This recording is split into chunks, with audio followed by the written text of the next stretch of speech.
Assalamualaikum warahmatullahi wabarakatuh. Perkenalkan nama saya Siti Widiati Meliha, NIM saya 4112111037.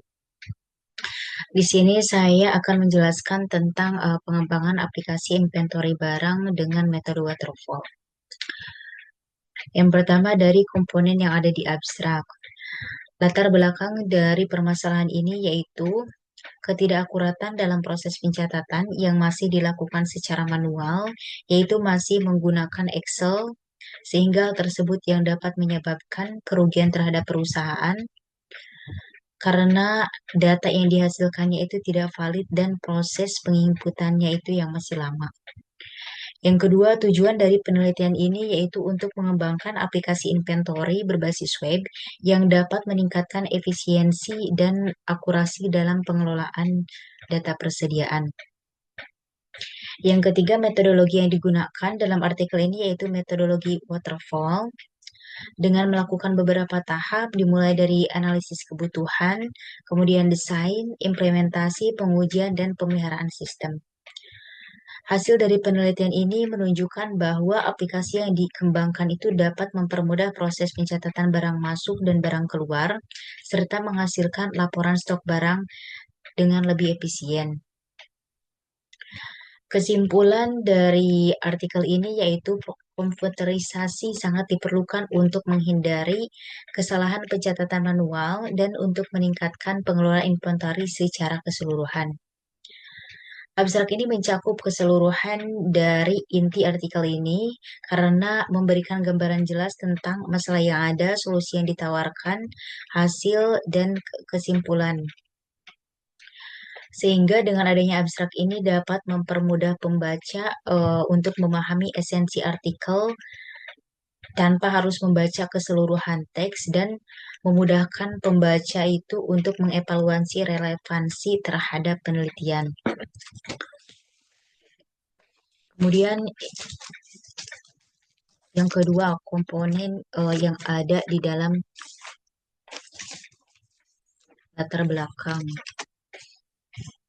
Yang pertama itu permasalahan. Permasalahannya itu ketidakakuratan dalam proses pencatatan yang masih menggunakan Excel sehingga hal tersebut yang menyebabkan data tidak valid.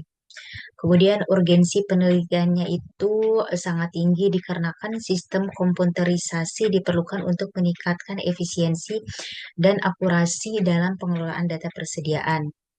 Yang ketiga, artikel ini juga menyediakan tinjauan pustaka yang mendukung perlunya pengembangan sistem, sehingga dari sini kita dapat menunjukkan bahwa banyaknya penelitian yang telah dilakukan sebelumnya yang membahas tentang masalah yang serupa. Kemudian tujuan dari penelitian ini yaitu untuk mengembangkan aplikasi inventory berbasis web yang dapat mengatasi pencatatan manual dan meningkatkan efisiensi operasional.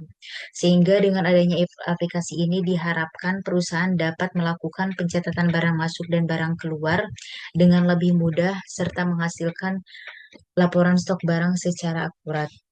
Kemudian latar belakang ini membantu pembaca memahami konteks dan urgensi penelitian karena dengan menjelaskan masalah yang ada serta urgensinya itu, artikel ini memberikan dasar yang kuat bagi peneliti yang telah dilakukan serta pembaca dalam melihat referensi penelitian dalam praktik industri ini, akan tetapi menunjukkan juga bahwa peneliti tidak hanya untuk akademisi, tetapi juga bagi praktisi industri yang menghadapi tantangan serupa dalam pengelolaan persediaan mereka.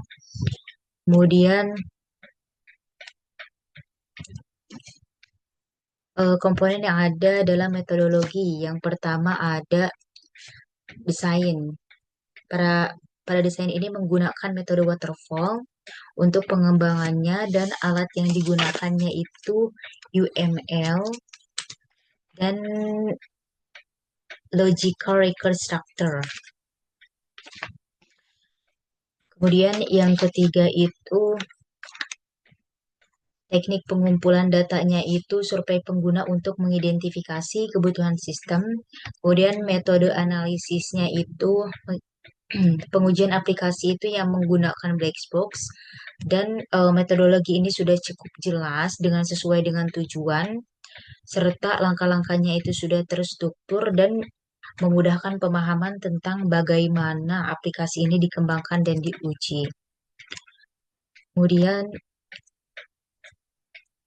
nama jurnal nama jurnalnya itu Jurihum atau Jurnal Inovasi dan Humaneiro. Kemudian sudah terakreditasi oleh Sinta. Tahun penerbitannya itu tahun 2023 dan jurnal ini tidak mencantumkan biaya publikasi, akan tetapi style citasi yang digunakannya itu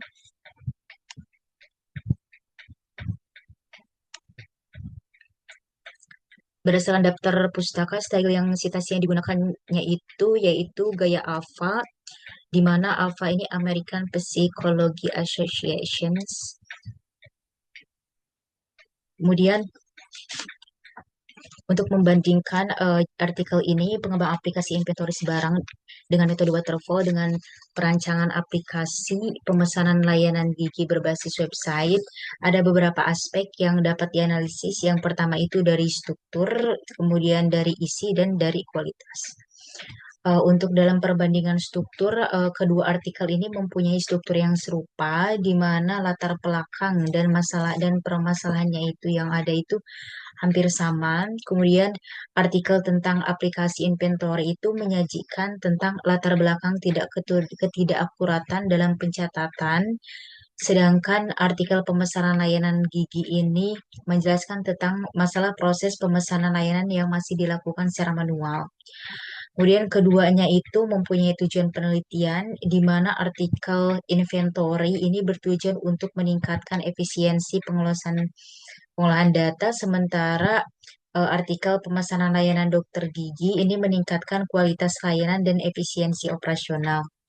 Kemudian dalam perbandingan segi isi, artikel aplikasi inventory ini lebih berfokus pada pengembangan sistem informasi untuk manajemen persediaan, sedangkan artikel pemesanan layanan gigi itu lebih berfokus pada pengembangan sistem untuk memfasilitasi pemesanan layanan kesehatan. Dalam hal metodologi, kedua artikel ini menggunakan metodologi yang sama, yaitu metodologi waterfall. Kemudian dalam hal kualitas kedua artikel ini dapat dilihat dari kedalaman analisis penggunaan referensi. Artikel tentang aplikasi inventory ini menyajikan analisis yang jelas mengenai masalah dan solusi yang ditawarkan, tetapi kurang dalam hal tinjauan pustaka dibandingkan dengan artikel pemesanan layanan gigi yang mencakup lebih banyak referensi dari studi sebelumnya. Kemudian artikel pemesanan layanan gigi juga menunjukkan penggunaan teknik pengumpulan data yang lebih beragam, termasuk observasi, wawancara langsung dengan pengguna. Dan untuk identifikasi kekurangan dari artikel saya itu mungkin terletak pada pengujian sistemnya.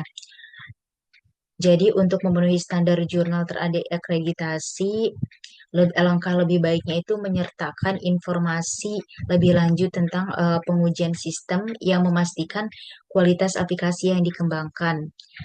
Dengan melakukan perbaikan tersebut, diharapkan aplikasi saya dapat lebih baik dan memenuhi standar akademik dan memberikan kontribusi yang lebih signifikan dalam bidang penelitian. Demikian penjelasan yang dapat saya sampaikan. Mohon maaf apabila banyak kekurangan dan kesalahan. Wassalamualaikum warahmatullahi wabarakatuh.